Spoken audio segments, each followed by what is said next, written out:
Em nome de Deus, o clemente, o misericordioso, louvado seja Deus, Senhor do Universo. Presto testemunho que não há divindades além de Deus único, que Muhammad é seu servo e mensageiro, que Deus o abençoe e lhe dê paz, bem como todos os mensageiros anteriores a ele. O mês de Ramadã, quando nós falávamos do seu início, já alertávamos que logo falaríamos do seu fim, para quem estivesse presente. E como tudo na vida passa, o mês de Ramadã se foi.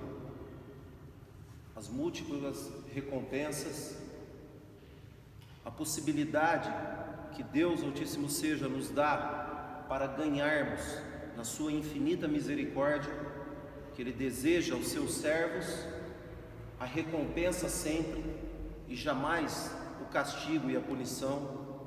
Porém, poucos entendem esse significado, poucos não colocam na prática e não aproveitam essas benesses, não aproveitam essas dádivas que Deus Altíssimo seja nos concede para nos beneficiar. E esse mês sagrado, que o primeiro terço foi de misericórdia, o segundo terço foi de perdão dos pecados e o último terço do afastamento do fogo do inferno, feliz é aquele que entendeu, feliz é aquele que aproveitou, feliz é aquele que entrou nesse mês como se fosse uma escola, aprendeu o seu significado, os seus ensinamentos e vai colocar isso em prática em todos os dias do ano. Se nós analisarmos a situação das pessoas quando entram nesse mês sagrado, elas se dividem em três partes. A primeira pessoa, aquelas que antes do mês de Ramadã, elas sempre cumpriam com as suas obrigações, sabem das suas responsabilidades, sabem daquilo que Deus ordenou a ela e ela pratica aquilo.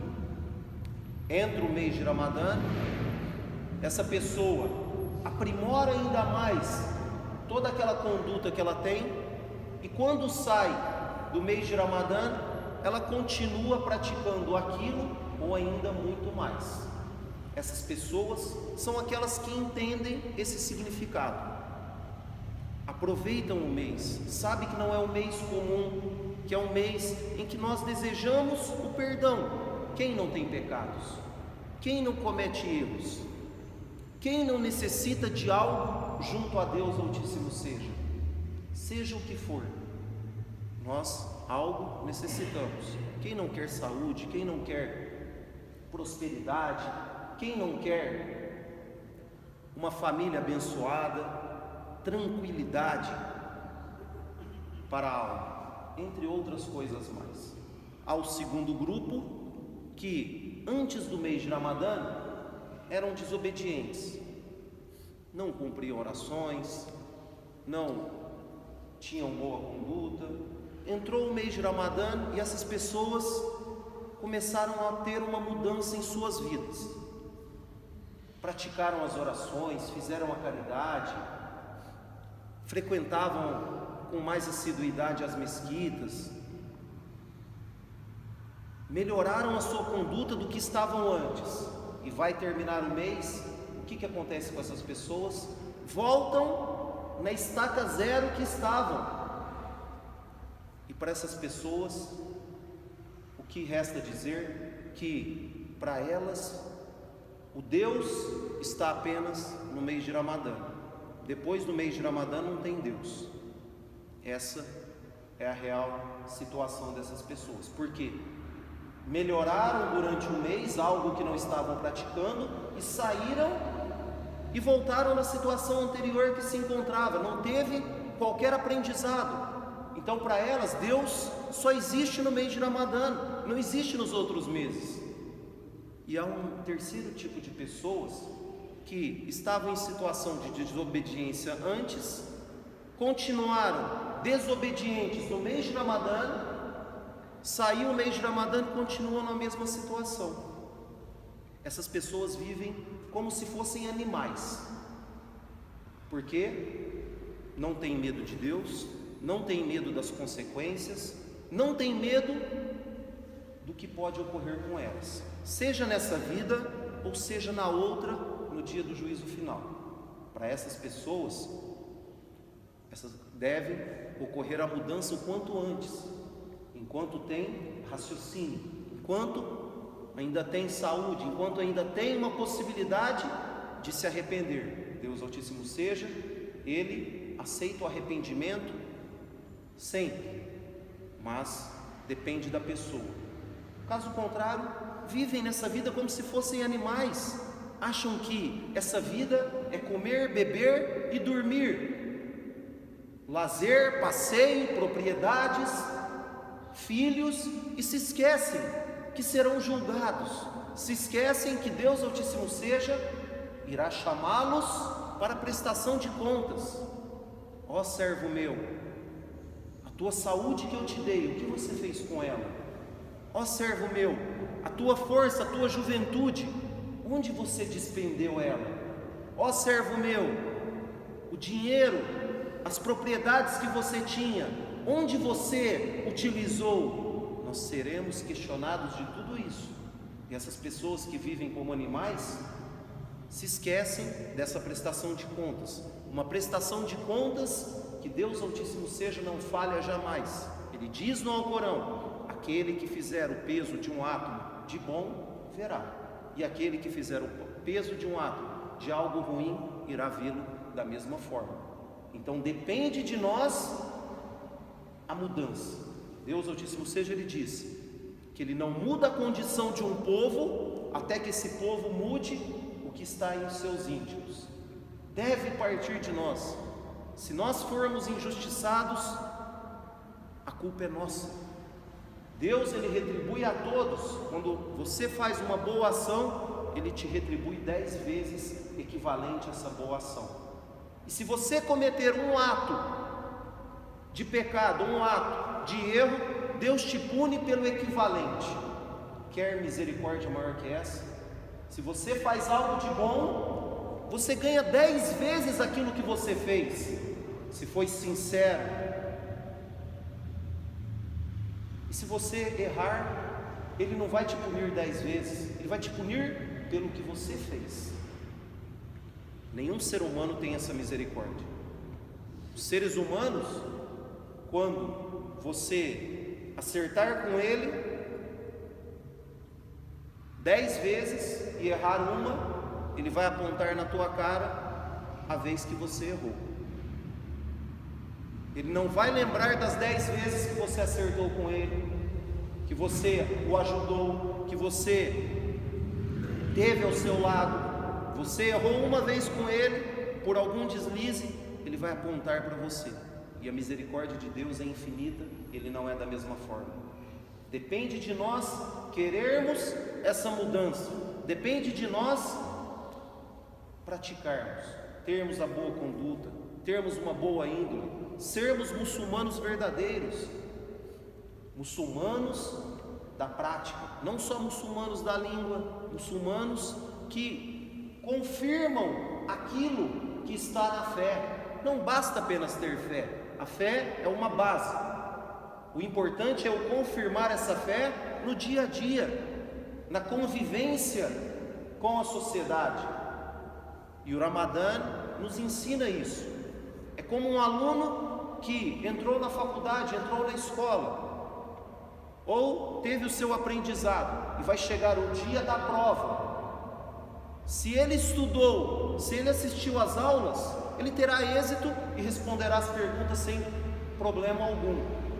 Se ele não estava, se ele faltou, se ele matou aula, ele não terá condições de responder nada. E o Ramadã é isso nas nossas vidas. Qual a prova que nós teremos se ele teve êxito ou não? Nós temos que ver depois de Ramadã. Eu continuei nas boas ações? Eu mantive aquilo, pelo menos como rotina, pelo menos de algum dos atos que eu praticava, dos atos facultativos, eu mantive como rotina na minha vida.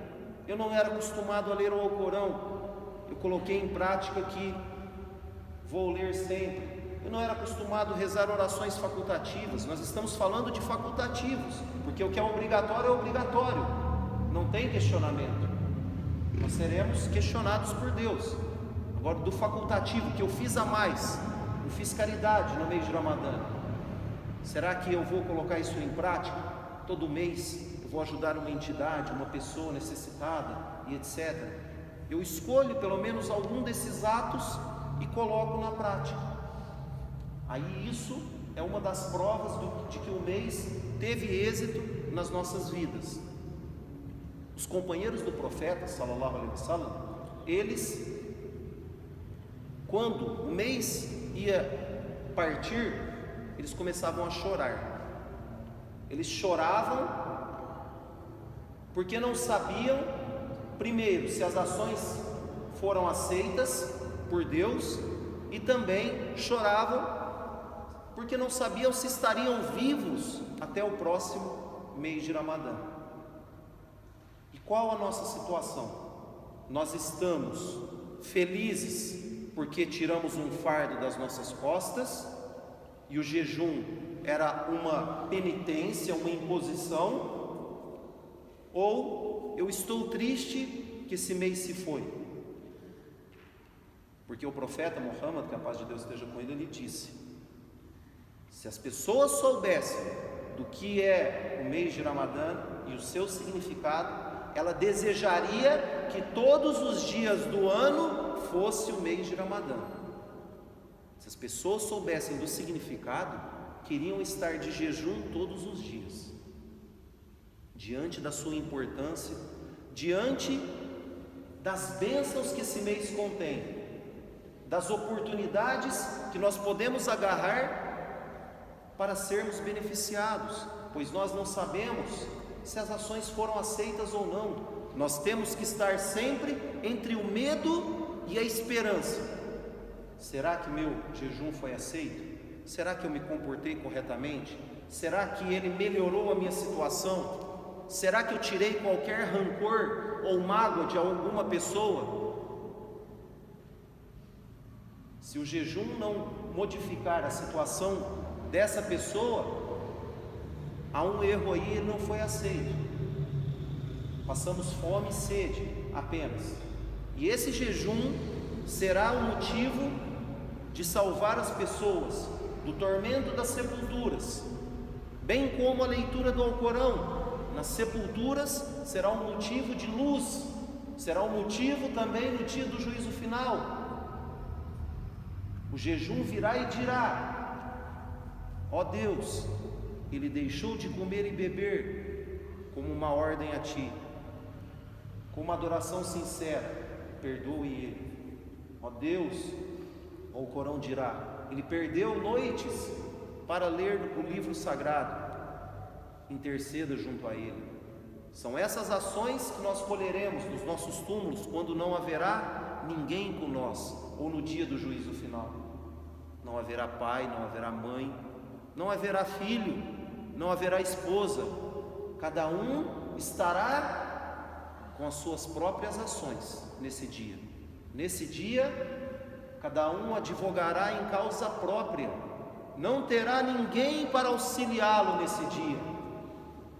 A mãe fugirá do filho, o filho fugirá da sua mãe, porque é o dia da justiça correta. O dia em que veremos o que nós plantamos. Plantamos o bem, colheremos o bem. Plantamos o mal, colheremos o mal. Não tem meio termo.